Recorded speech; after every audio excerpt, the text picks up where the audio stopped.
अस्सलाम वालेकुम, मैं सईद अलवी और आप देख रहे हैं प्रोग्राम मुकालमा।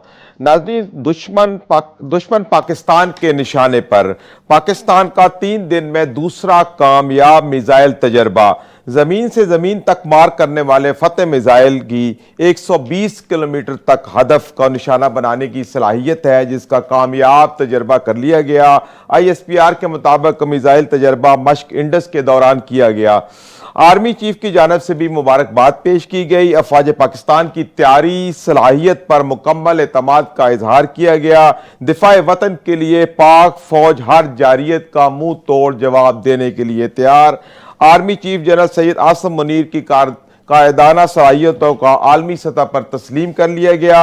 अमरीकी अखबार न्यूयॉर्क टाइम ने जनरल आसिम मुनीर की जुर्रतमंदाना और वाज़ेह मौक़िफ़ रखने की जो एक सलाहियत है उसको सामने रखा है और एक अच्छा सिपहसालार जो है वो करार दिया गया है। अमरीकी अखबार के मुताबिक आर्मी चीफ ने माशी और सियासी मसाइल में घिरी कौम को मुतहद कर दिया है और सैयद आसिम मुनीर ने दो टोक कहा है कि भारत की मुहिम जोई का मुंह तोड़ जवाब दिया जाएगा। इस हवाले से तफसीली बातचीत करते हैं। मुझे प्रोग्राम में ज्वाइन किया है ज़फ़र हलाली साहब, आप साबिक सफ़ीर हैं।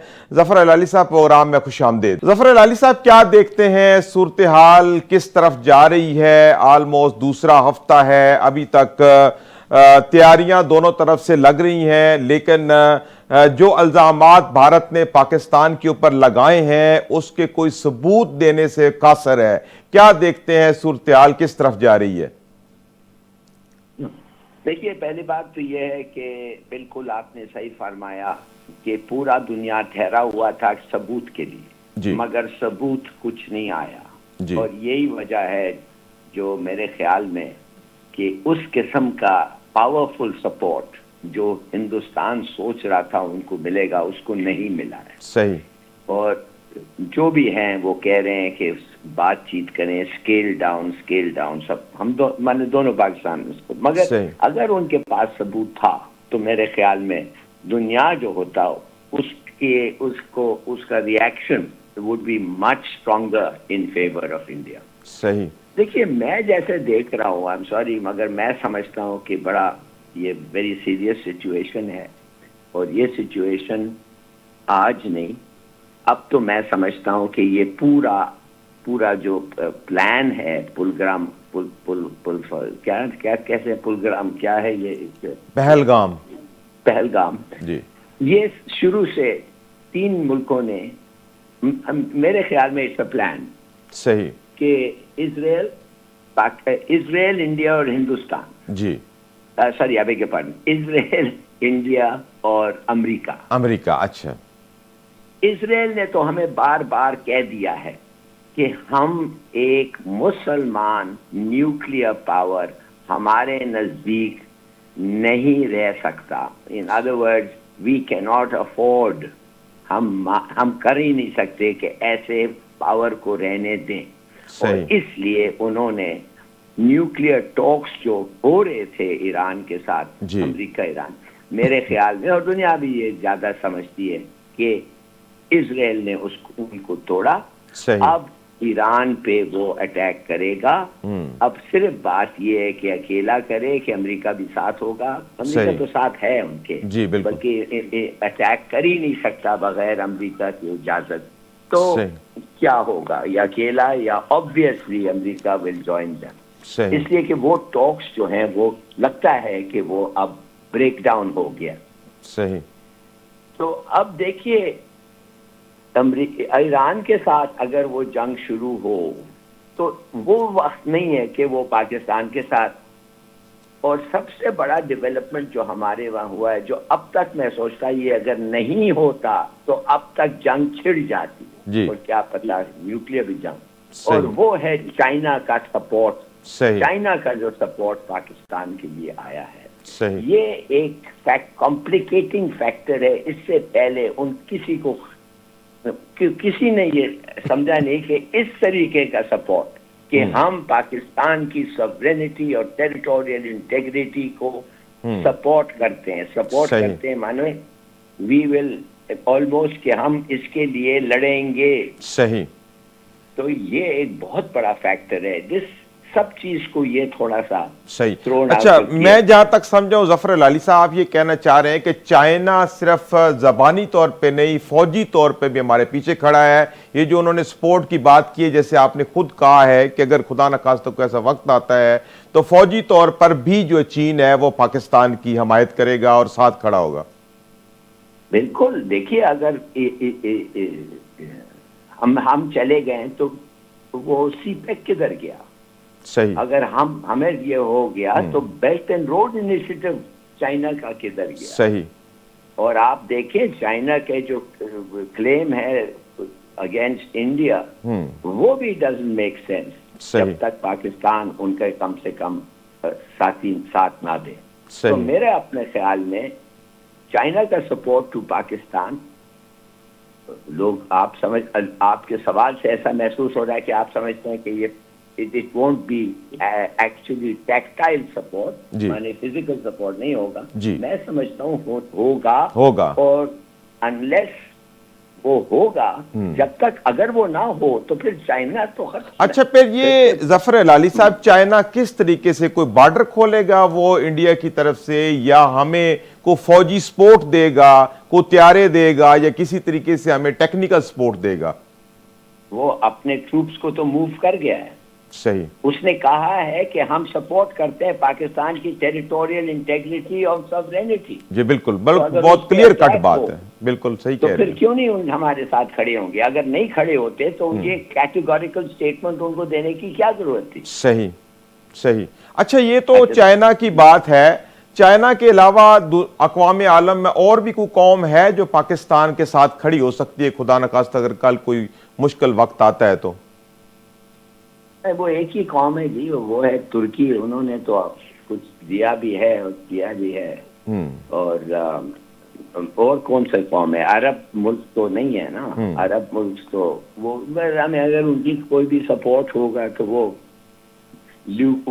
उस किस्म का होगा, जबानी सपोर्ट। सही सही।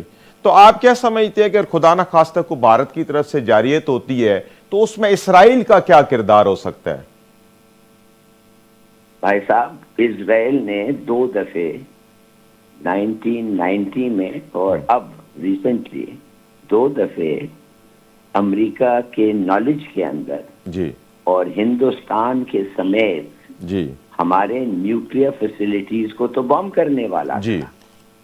1990 में उनका प्लान ये था कि इजराइल से उड़े, low they will fly low over the red sea, सही, जाके अमृतसर में उनके जहाज लैंड करेंगे, रिफ्यूल करेंगे और अमृतसर से जाके कहूटा बॉम्ब करेंगे। हमें पता चल दिया जी, हमने उनको बता दिया और हमने कहा कि ये तो फिर जंग छिड़ जाएगा और बुरी तरह। उसके बाद क्या कहते वो, उसके बाद ये जो ब्रास टैक्स में हुआ था, जब हमने सीधा उनको कह दिया था कि हमें पता है तुम कर रहे हो और इजराइल भूल जाओ, उधर से जब भी कुछ हुआ तो India will also face the consequences. बिल्कुल ठीक है, उन्होंने नहीं किया। सही। तो देखिए 2 दफे तो उन्होंने करने की कोशिश कर ली। आप बिल्कुल। क्यों समझते हैं फिर नहीं करेगी? मतलब ये उनकी तरफ से भी कोई ऐसी हरकत की तवक्को की जा सकती है। अच्छा, ये भारत की अभी जो हालिया इकदामात है, आप क्या समझते हैं कि ये ना सिर्फ पाकिस्तान बल्कि इलाकाई अमन के लिए भी खतरा हो सकता है? ये जंग आगे बढ़ भी सकती है। देखिए भारत उन लोगों ने अपने आप को कन्विंस कर दिया है कि पाकिस्तान के पास कंडीशन ही नहीं है कि वो लड़ें। वो तो खुद कहते हैं आपके हथियार खत्म हो गए हैं, आप 7 दिन से ज्यादा लड़ नहीं सकते। वो तो कन्विंस हो गए हैं कि पाकिस्तान इज नो प्रॉब्लम, बल्कि पाकिस्तान शायद जंग के पहले ही खत्म हो जाए, ऐसी हालत है पाकिस्तान में पॉलिटिकली इंटरनली, और कोई खास सपोर्ट नहीं है except for the Chinese support, और उस पे वो शायद काम करे। मगर देखिए बात सीधी सादी ये है कि ये तो उनका ख्याल है, ये उनका सोच है। उन्होंने अब से, आपको पता है कि बखलियार डैम से उन्होंने स्केल डाउन कर दिया है आउटफ्लो इनटू द चिनाब। जी बिल्कुल। किंचनजंगा डैम का भी उन्होंने फ्लो ریسٹرکٹ کر رہے ہیں پانی، ریسٹرکٹ کیا ہے، بالکل چناب میں ہمارا پانی کم ہوا ہے، چوری ہو گئی ہے۔ جی بالکل بالکل۔ تو یہ آبی جارحیت تو پھر شروع ہو گئی، تو پاکستان نے کہا تھا کہ اگر ایک قطرہ پانی بھی اگر وہ ہمارا روکیں گے تو اس کو ہم آبی جارحیت سمجھیں گے اور فوری طور پر ہم اس کا جواب دیں گے، تو پاکستان کی طرف سے کیا جواب متوقع ہے؟ دیکھیے پاکستان نے کہا ہے ہم جواب دیں گے، مگر اس کا مطلب یہ تو نہیں ہے کہ پھٹ کر کے ہم اپنے وارز ان پہ حملہ کر دیں۔ جی ہم اپنے آپشنز پرسیو کریں گے۔ ہم جا رہے ہیں یونائٹڈ نیشن سیکیورٹی کاؤنسل کو، جی بالکل، ہم ادھر جا کے کمپلین کریں گے۔ بہت سارے ملک ہیں جن کو بالکل اچھا نہیں لگا ہے کہ ہندوستان ایک سولم ٹریٹی کو اس طریقے سے وائلیٹ کیا ہے، جی تو ہم جائیں گے، دیکھیں گے، we will smell the air, we will smell, اور جب ہم سمجھیں گے کہ ہمیں اگر کچھ ادھر سے ریلیف نہیں مل رہا، ریاکشن ہے اور پازیٹیو ریاکشن ہے ہمارے فیور میں، ہم اس کو پرسیو کریں گے۔ صحیح، جنگ از دا لاسٹ آپشن، وہ تو ہوگا، صحیح، وہ تو ہم نے ریزرو کر لیا ہے اور ہم نے کہا ہے full spectrum, we will use all our weapons. صحیح۔ اچھا ہلالی صاحب، یہ جو سندھ طاس معاہدہ ہے بیسیکلی ہے کیا اس کے دوران اس معاہدے کے اندر کوئی دوسرے گارنٹرز بھی ہے یا یہ صرف انڈیا اور پاکستان کے درمیان ہے؟ نہیں جی، گارنٹر کے لہذا یہ جو انیشیٹو لیا گیا تھا اور فائنینشیل انیشیٹو جو آیا تھا، یہ U N system, world bank and the west also, صحیح، وہ سیدھی سادی بات تھی۔ چھ ندیاں ہیں، 3 ہمارے ہوں گے، 3 ان کے ہوں گے، اور ان کو ہم لوگوں نے انڈس واٹر ٹریٹی میں یہ تھا کہ جدھر انڈیا کو وداؤٹ اسٹاپنگ دی سپلائی اور without permanently reducing the amount of water جو پانی آ رہا ہے، صحیح، تو اگر یہ 2 چیز شرط ہو جائیں تو یہ انڈیا بھی بجلی کے لیے اس کو یوز کر سکتا ہے۔ مثال کے طور پہ جب ایک ندی نیچے آ رہی ہے تو اگر آپ ایک ڈیم بنا دیں، جیسے انہوں نے سلال ڈیم بنایا، جی بالکل، تو پانی اکٹھا ہوتا ہے ڈیم میں، تو جب پانی اکٹھا ہوتا ہے ایک ڈیم میں تو وہ پانی نیچے تو نہیں جاتا ہے، تو 2 4 6 دن 10 دن کے لیے پانی پاکستان کو جو آ رہا تھا وہ کم آتا ہے۔ اس کے بعد ان کے پاس کیپیبلٹی نہیں ہے کہ وہ دیوار کو ریز کریں اور پانی روکیں۔ اس کے بعد انہوں نے ایک دفعہ جب وہ ڈیم بھر گیا ان کا، تو پانی تو نیچے آنا ہے، صحیح کہہ رہے ہیں، نیچے ہی آنا ہے۔ اچھا ظفر علی صاحب یہ بتائیں کہ ڈاؤن سٹریم واٹر کی جو فلو ہوتا ہے وہ بین الاقوامی قوانین کے مطابق روکا جا سکتا ہے کہ نہیں روکا جا سکتا؟ نہیں، وہ جیسے میں نے آپ کو کہا ہے، وہ اگر انڈیا نے کہیں کہ جی ہم ایک ڈیم بناتے ہیں، Salal dam, once in a lifetime, مانے ہم اس کو ڈیم بناتے ہیں، اس کو بھرنے کے لیے 5-6 دن لگے گا، وہ 10 دن 20 جی بالکل ٹھیک ہے، اس کے بعد پانی نیچے آتا ہے۔ جی بالکل ظفر علی صاحب، آپ کا بہت شکریہ، آپ نے وقت نکالا ہمارے لیے، آپ کی بہت مہربانی۔ جی ناظرین، یہاں پہ وقت ہوا ایک بریک کا، حاضر ہوتے ہیں چھوٹے سے وقفے کے بعد۔